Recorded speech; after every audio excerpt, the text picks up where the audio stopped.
Bienvenue sur votre inégalable et unique radio Ratanga. On dit que le fer coupe le fer. Eh oui les amis, on a beau se prendre pour le plus fort, on finit toujours par tomber sur plus fort que soi. Surtout, lorsque l'on veut jouer dans la cour des grands, on peut se brûler les ailes. Car avoir de longues plumes ne veut pas dire voler haut. Lorsqu'on cherche une vérité sur une personne, il faut, en ouvrant la boîte de Pandore, se préparer à avoir des surprises. Amis de Ratanga et d'ailleurs, on y va alors.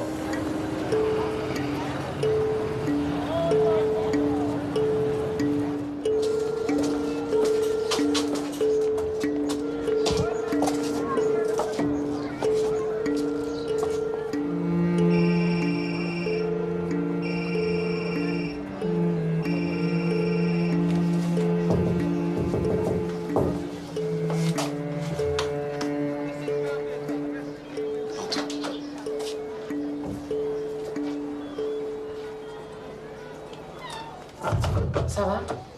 Oui, on va devoir être très prudent maintenant. Qu'est-ce qui s'est passé? J'ai la preuve que des personnalités importantes liées au groupe fournisseurs pharmaceutiques sont impliquées dans le trafic. Maintenant, pour introduire ces faux médicaments, il doit forcément avoir un complice en interne. Moulay? Sangaré connaît Moulay depuis des années. Ce n'est qu'avec lui qu'il peut trafiquer au centre. Il va falloir que tu fouilles dans ces dossiers pour qu'on sache. Si c'est difficile, je peux comprendre. Mais ce n'est pas suffisant pour l'accuser. Il faut de vraies preuves. Tu sais, il faut que je te dise. J'ai décidé d'emménager chez Moulay avec mes filles. Tu penses pas que je devrais attendre un peu? Qu'on sache s'il est innocent ou pas? Écoute, je comprends ta situation. Mais à partir de maintenant, toute décision qu'on va prendre, on devra y faire très attention. Avec toutes les personnalités qui sont mouillées, l'enquête devient très dangereuse. Mais je ne peux pas refuser ça à Moulay. Surtout maintenant que je suis divorcée, ça le rendrait suspicieux. Si Moulay fait partie du réseau de trafiquants, un comportement suspect de ta part peut tout compromettre. Tu n'auras plus accès à ces dossiers, ni aux agents du centre avec qui tu peux facilement t'adresser actuellement.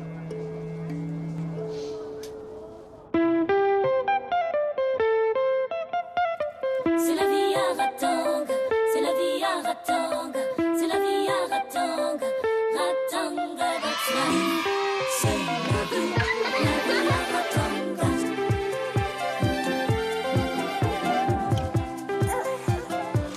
Aïe, aïe,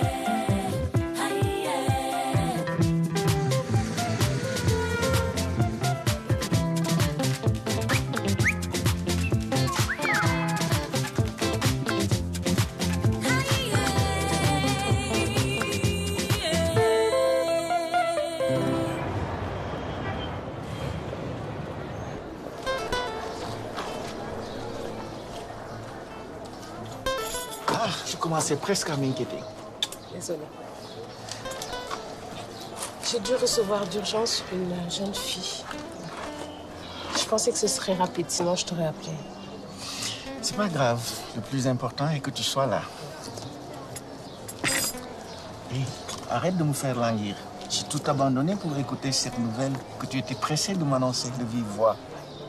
Ça y est, on est enfin libérés de tout. Je suis officiellement divorcée. Super!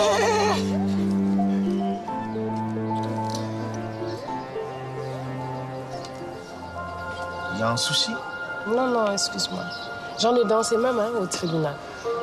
C'est juste que cette histoire de la jeune fille m'a un peu refroidie. Ah, les filles et toi à la maison. J'ai des amis qui pourront assurer votre déménagement. Vite fait, bien fait. Tu penses pas qu'on devrait y aller progressivement pour les petites? Mais attends, il y a déjà un moment que tes filles me connaissent. Et le courant passe très bien. Maintenant, s'il y a une autre raison pour laquelle tu n'es plus pressé d'habiter avec moi... Mais non, dis pas ça. Je suis plus pressée que jamais. Mais après toutes ces histoires avec Touli, j'ai du mal à réaliser que c'est enfin fini. Je comprends. Mais il n'est pas question que tu surmontes ces caps toute seule. On le fera ensemble. S'il vous plaît, servez le jus d'ananas fétiche de madame. Au fait, je voulais te demander, J'aimerais interviewer le personnel du centre pour une émission que je prépare. Bien sûr. Ce sera d'ailleurs l'occasion de montrer l'importance de notre travail. À l'heure où notre image est salie par des rumeurs folles depuis l'affaire d'Emilia Chi. Ça avance comment, l'enquête interne au centre? Tu as oublié qu'on ne devait plus en parler et que tu as même reporté ton émission sur le sujet. Comme convenu, tu auras toutes les informations au moment opportun. Actuellement, j'ai déjà assez à faire avec les demandes farfelues du comité des usagers et Ashanti qui veut coûte que coûte trouver un coupable introuvable. Je suis vraiment désolée. Ça m'a échappé. Je voulais pas te mettre en colère. Je ne suis pas fâché. Mais bon, c'est dommage que ce moment de détente devienne lui aussi un interrogatoire.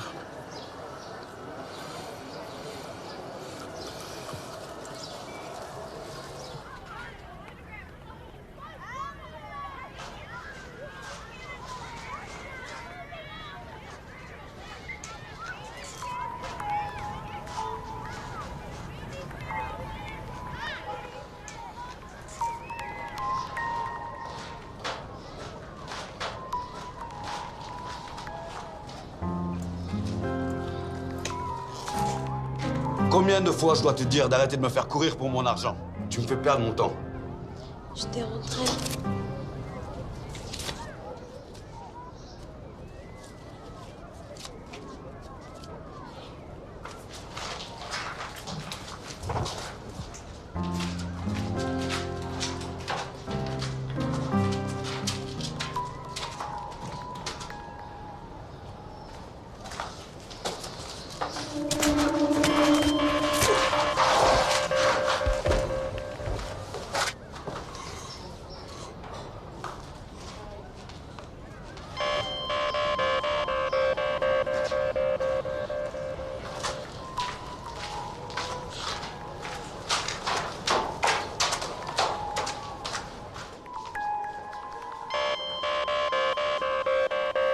Je t'assure, je ne suis pas fâché contre toi. Et tu n'as pas à perdre ton temps à m'accompagner. Dis pas ça. Je ne perds pas mon temps. Au contraire, ça me fait plaisir d'être avec toi. Mais je risque de t'abandonner d'un moment à l'autre. Il est presque l'heure de la visite de mes patients. Pas de problème. J'en profiterai pour commencer les entretiens de mon émission. Docteur, on a besoin de vous en salle d'accouchement. Ok. Tu pourras m'attendre ici quand tu finis? Oui.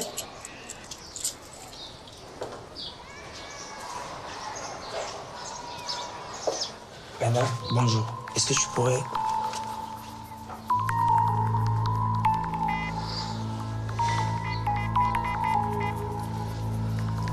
Allô, Rachel? S'il te plaît, viens vite à la bibliothèque. Je t'en supplie, c'est important. D'accord, merci.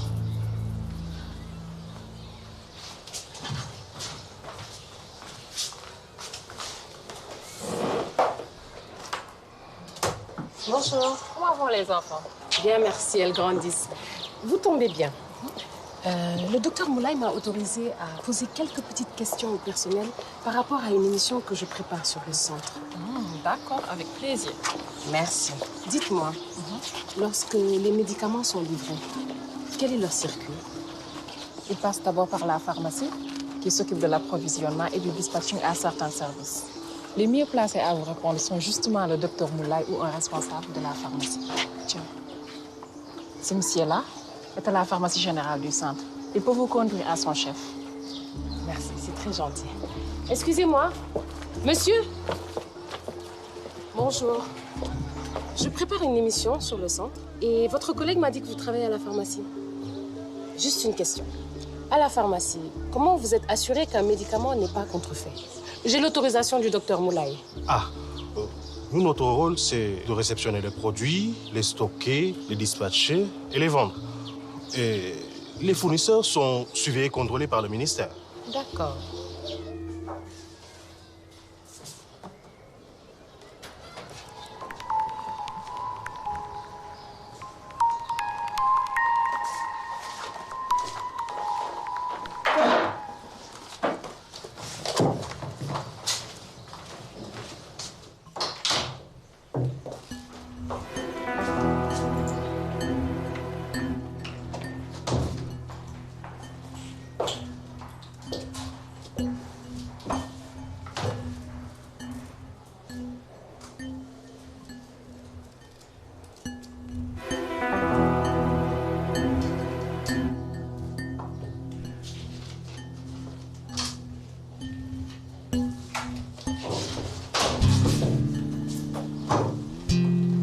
J'ai l'impression de vous avoir dérangé. Non, pas du tout.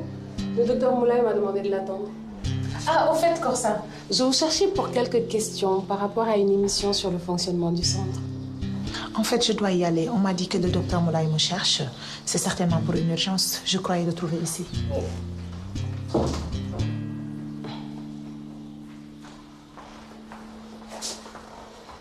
Bon, j'ai fait. Mais il faut que tu te reposes.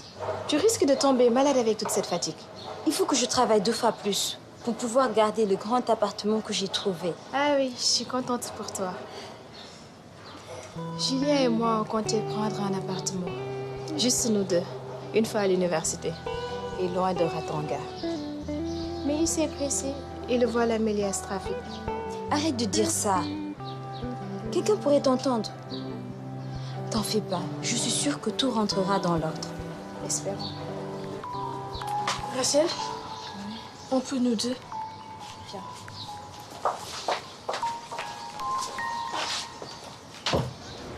Tu es sûr que personne ne t'a vu? Bravo pour ton efficacité. En bonus, tu gardes l'argent que tu as récupéré sur lui. Gino, c'est réglé. Touli, vu que c'est grâce à toi que j'ai découvert ce traître, je vais te faire une promotion. Tu vas être mon nouveau bras droit. Merci beaucoup, monsieur. Je serai à 100% fidèle et loyal. Mais moi, je ne juge que par les actes. D'ailleurs, pour commencer, tu vas t'occuper de Corsa, l'empêcher de me nuire à tout prix. Tu comprends ce que je veux dire?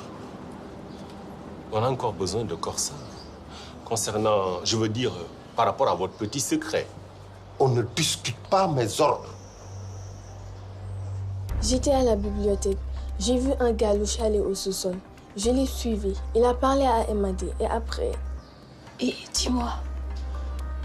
L'autre est venu le poignarder. Quoi? Et il t'a vu? Je sais pas quoi faire. J'ai peur. Calme-toi. Il ne t'arrivera rien du tout s'il ne t'a pas vu. Mais tu dois raconter ça à ta mère. Non, il faut qu'elle aille à la police. Eux, ils sont habitués. Oui, mais elle ne peut pas y aller seule. C'est trop sérieux. Sa mère doit l'accompagner. Ramoto a raison. Je ne suis pas un bébé. Je ne vais pas aller à la police sans ma mère.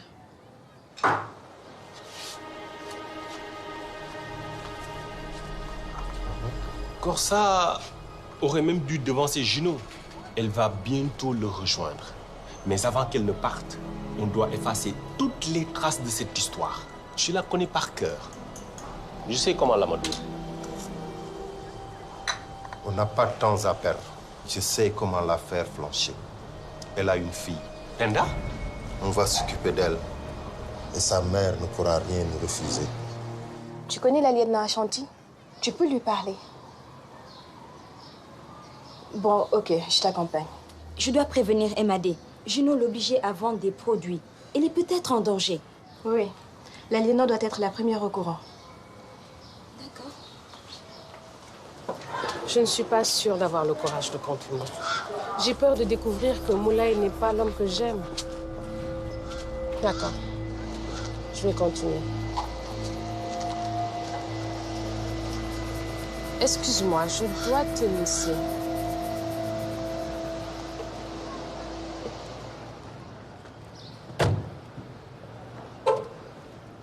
Alors, comment va mon ex-épouse?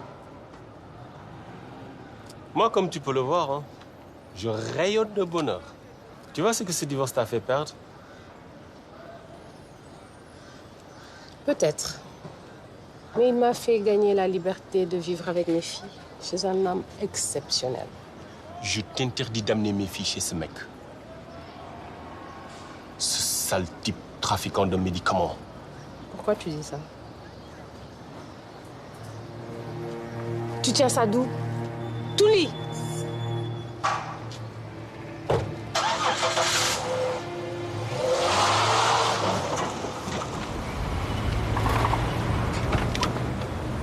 Au début, c'était Emadé et lui. Je les entendais pas, mais Ils avaient l'air de se disputer. Et après, Emadé a donné de l'argent au monsieur qui est mort. Et tu l'avais déjà vu, cet homme?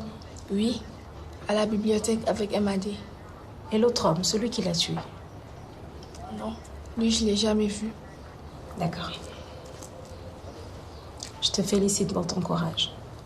C'est une situation difficile. C'est très bien que tu aies décidé de venir témoigner ici. Bien. Maintenant, on va prévenir ta mère. Agent Poulpo et agent Darrel, intervention à la bibliothèque.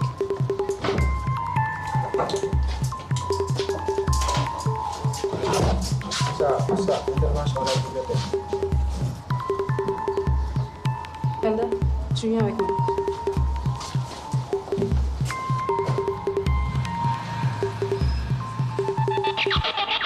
Et toi, où étais-tu? C'est ma fille, je sais qu'elle est là. Laissez-moi passer. Laissez-la passer.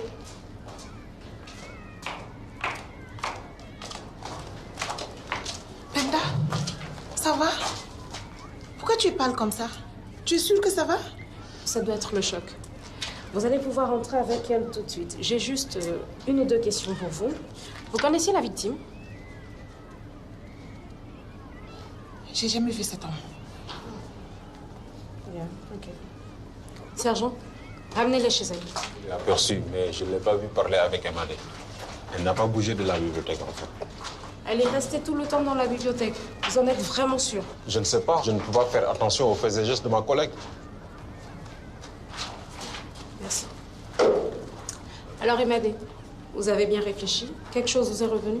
Lieutenant, je vous ai déjà tout dit sur Gino. Je l'ai vu trafiquer dans le quartier, c'est tout. Vous savez qu'un faux témoignage peut vous être préjudiciable, surtout que certains témoins sont sûrs de vous avoir déjà vu avec lui.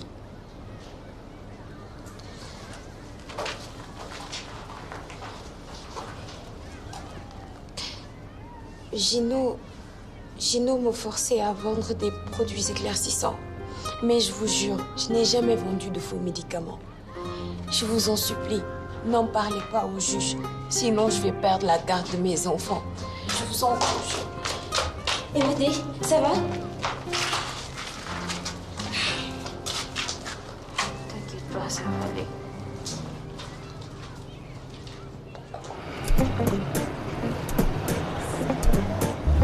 Et dans ma prochaine émission, je vais traiter du problème des filles mineures qui sont employées comme... Une minute, s'il te plaît. Pourquoi l'émission sur Émilie n'est pas encore prête? J'y travaille. Tu travailles sur ta remettre ce sujet au calendrier grec, hein? Tout ça parce que Moula est mêlé à l'affaire. Mais pas du tout. C'est une affaire délicate. Je ne peux pas me lancer dans des affirmations sans preuve et livrer le centre de santé ou l'hôpital à la vindicte populaire. Il y va de la crédibilité de la radio et de tout le système de santé. Personne ne te demande ça. Notre rôle à nous n'est pas de faire le travail des enquêteurs, mais de traiter du sujet afin d'avoir les versions des différentes parties. Ça s'appelle du journalisme. Et vu que tu as un ami impliqué dans l'affaire, je vais faire l'émission pour plus d'impartialité. Non, pas question. C'est mon émission. J'y travaille depuis trop longtemps pour que... Et sur cette radio, ce type de sujet, c'est ma signature. C'est mon identité. Si tu fais cette émission, je démissionne. Non, Magar, calmez-vous. On ne va pas en arriver là. Écoute, Job. Elle travaille sur ce dossier depuis des semaines et mérite de continuer. OK. C'est sa dernière chance. Mais à la prochaine réunion, qu'elle nous présente un calendrier clair du contenu de cette série d'émissions. Je suis en contact avec le comité d'usagers du centre de santé de Ratanga. Je dois les rencontrer incessamment et je pourrai mieux définir les grandes lignes de ces émissions. Bien, bien, partons là-dessus.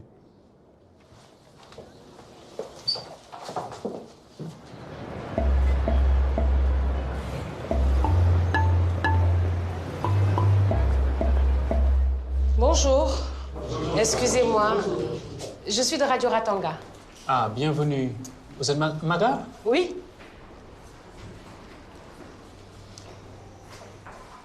J'ai appris ce que vous avez fait pour votre fille, Caro. J'ai beaucoup de respect pour vous. Je n'ai fait que mon devoir. Je me suis battue pour sa mémoire. Je me bats pour les mêmes raisons que vous. Ma fille Émilie avait un bel avenir devant elle. Vous êtes la bienvenue ici. Merci. Bonjour, mesdames, messieurs. Le comité d'usagers s'est réuni pour parler d'une affaire qui oppose les gérants du centre de santé de Ratanga à notre frère Hachi. Les enquêteurs viennent de nous informer qu'ils n'ont pas trouvé d'anomalie après analyse du stock de médicaments de la pharmacie du centre Ratanga. Une seconde autopsie est demandée par le docteur Moulay.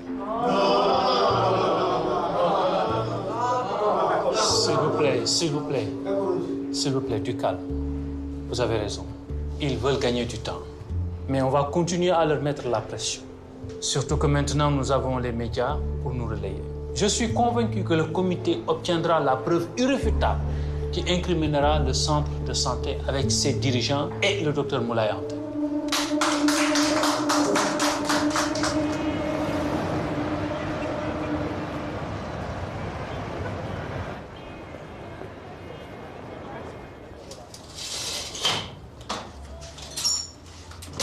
On sera plus tranquille. Tu n'as rien d'urgent? Non. Je suis à ton entière disposition. Je veux qu'on réfléchisse un peu ensemble. Ta présence m'apporte beaucoup de sérénité. C'est bon, ça. En parlant de mystère, il y a un journaliste qui a disparu. Boris. C'est l'équipe de rédaction qui m'a prévenu. Elle s'inquiète. Elle savait qu'il enquêtait sur le trafic de médicaments. Elle est sans nouvelles depuis 24 heures. Tu penses que ça pourrait avoir quelque chose de lié avec Emilie Hachi? Ça fait beaucoup de coïncidences en tout cas. Ça donne l'impression d'un sentiment de panique dans les rangs de cette présumée mafia. On semble en être à l'heure des règlements de compte. Après la mort de Gino, un petit trafiquant, on assiste maintenant à la disparition d'un journaliste.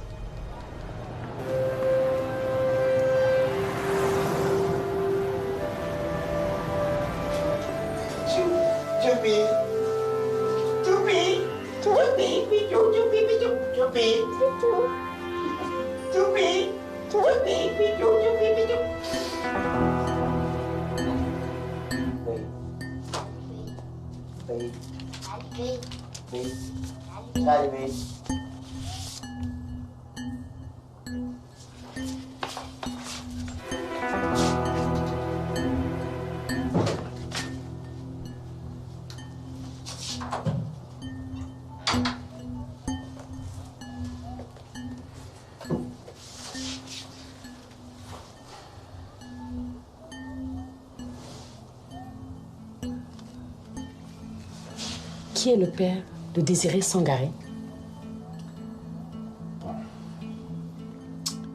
J'avoue, j'ai fermé les yeux sur la naissance de Désiré Sangaré. En fait, je tenais Corsa au moment où le centre était en pleine transition. Mais je n'ai rien pu faire contre elle. Quelqu'un de puissant l'a soutenue pour prendre la place de Yaye. Moulay, dis-moi la vérité. Tu travailles pour Sangaré? Non. C'est un homme dangereux. Il est lié à la mort d'Emilie Hachi. Comment tu peux lancer des accusations aussi graves sans aucune preuve? Pire, tu m'accuses, moi, ton compagnon, d'être malhonnête. Moi, malhonnête? J'ai besoin de savoir qui tu es vraiment. Mes filles ont vu leur père en prison.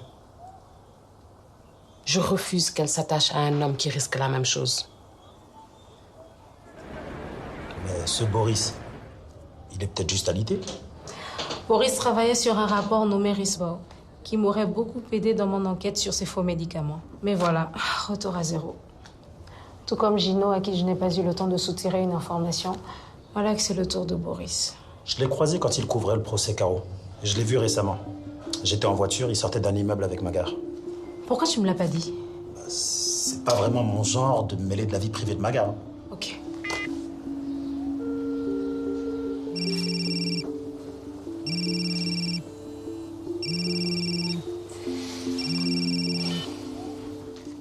Bonjour, Ashanti.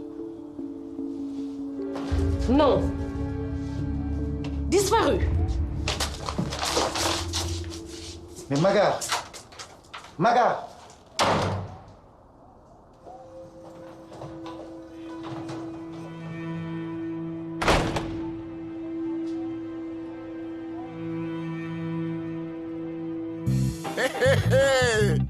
L'arbre qui donne des fruits doux donne aussi des fruits amers.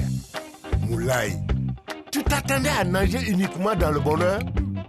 Mais mon cher, un foyer ne se bâtit pas uniquement avec un beau sourire et une belle maison. La fondation d'une relation solide est avant tout la confiance qui a pour pire ennemi le mensonge et aussi les cachotteries. Mais toi, Maga, tu as aussi un secret, non? Réfléchis bien à ce que tu vas faire de ces informations sensibles que tu as. Et Madé, comme Corsa, ont joué avec ce feu-là. Ça ne leur a pas réussi. Amis de Ratanga et d'ailleurs, n'oubliez pas, on est ensemble.